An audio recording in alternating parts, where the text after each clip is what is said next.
Okay class, another example tayo. So nakalagay dito sa example number 2 natin. Determine the minimum height h of the beam shown in figure P508 if the flexural stress is not to exceed 20 megapascal. So malinaw na sinabi ng problem, dapat na hindi natin malagpasan yung maximum flexural stress na 20 megapascal. So again, kamukha nung principle natin sa number 1, kung gusto mo mapalitaw yung maximum value, ipalit mo lahat ng maximum values na possible. So, again, hanapin natin dito yung Mmax, tapos yung Cmax, tapos yung inertia, yun. Siyempre, yung sa Cmax, may kinalaman yun sa H na hinahanap ng problem. Again, pati yung inertia, ganun din. Kasi, di ba, BH cube over 12 yun. So, doon natin makukuha yung variable na H. Ito, yung sagot natin na yan. So, dito sa problem natin, sinagutan ko na yung pagkuha ng reaction. Ito yun, para hindi na masyadong humaba. Tapos, ito, i-drawing natin yung shear and moment diagram. So, bakit ba natin kailangan drawing yung shear and moment diagram nito? Since ang hinahanap natin ay yung maximum moment, so, madaling palitawin yon kapag nag-shear and moment diagram tayo. So, unahin natin shear diagram. So, ito yung sa shear. Ito yung sa moment. Siyempre, yung horizontal, yan yung baseline natin na 0. So, apply natin. 2.5, magsisimula tayo. Since 0 degree yan, so ang katumbas niya na yung first degree, ang susunod dyan na yung first degree natin. Tapos, aangat yan dahil sa R1 natin. Aangat siya from 2.5 times 1 is negative 2.5. So, ito yon, negative 2.5. Tapos, aangat siya ng 10 dahil sa R1 natin. So, aangat.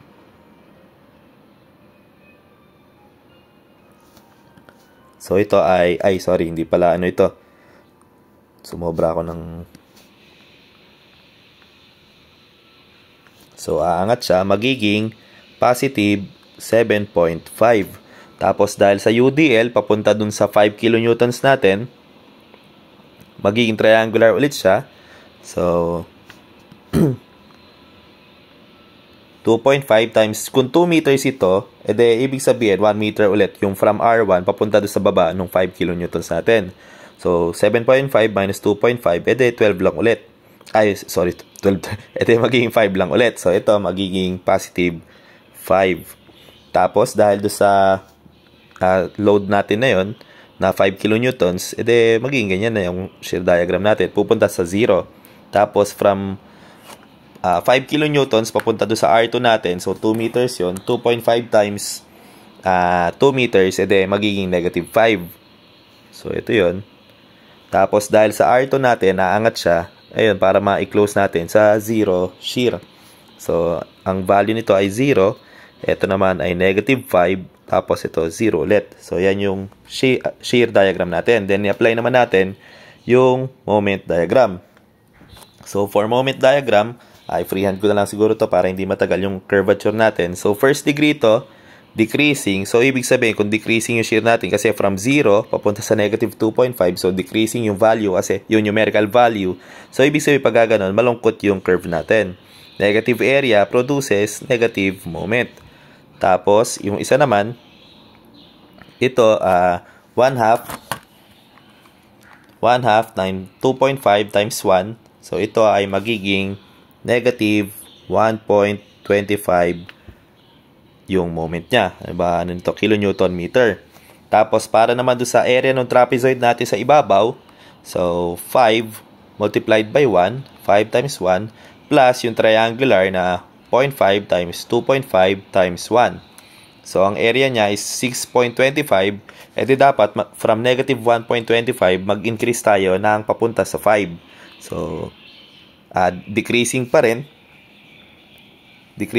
yung triangular natin. So, pasad pa rin yung magiging curvature nito.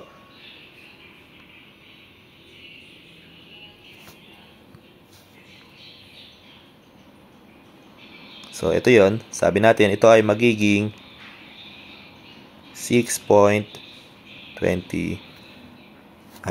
Magiging 5 lang pala ito.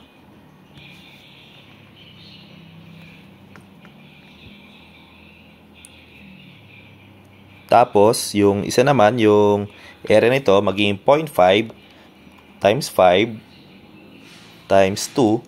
So, bababa lang ulit ito. Since decreasing pa rin from 0 to negative 5, decreasing pa rin ito, pasad pa rin yung curvature natin. Tapos, ang area niya is 5. Ayan. Mapupunta na siya sa 0. So, 0, positive 5, negative 1.25. Tapos, syempre ito, 0 pa rin. Ang makikita natin, ang ultimate moment natin, syempre, yung pinakamalaking value, yung 5 newtons, 5 kilonewton meter. Yun ang gagamitin natin para sa pagkuha ng H natin. So, again, yung formula natin for flexure, FB max is equal to M max multiplied by C max divided by moment of inertia. So, yung FB max natin, ang sabi, dapat hindi natin malagpasan sa yung 20. So, 20 Newton per square millimeter yung megapascal equals 5 kilonewton meter ito. So, magiging times 1,000 yung kilonewton, tas times 1,000 ulit yung meter to millimeter. Edi, exponent 6 ito. Exponent 6, bali times 1 million na mangyayari dyan, multiplied by yung Cmax natin. Di ba yung Cmax natin, kung rectangular ito, rectangular yung shape natin, syempre, ang maximum C dyan, ito yung extreme fiber or ito. Pero since symmetrical naman yung shape niyan, so alin lang sa dalawa. So, basta ang mangyayari dyan, yung Cmax natin, kalahati nung H natin.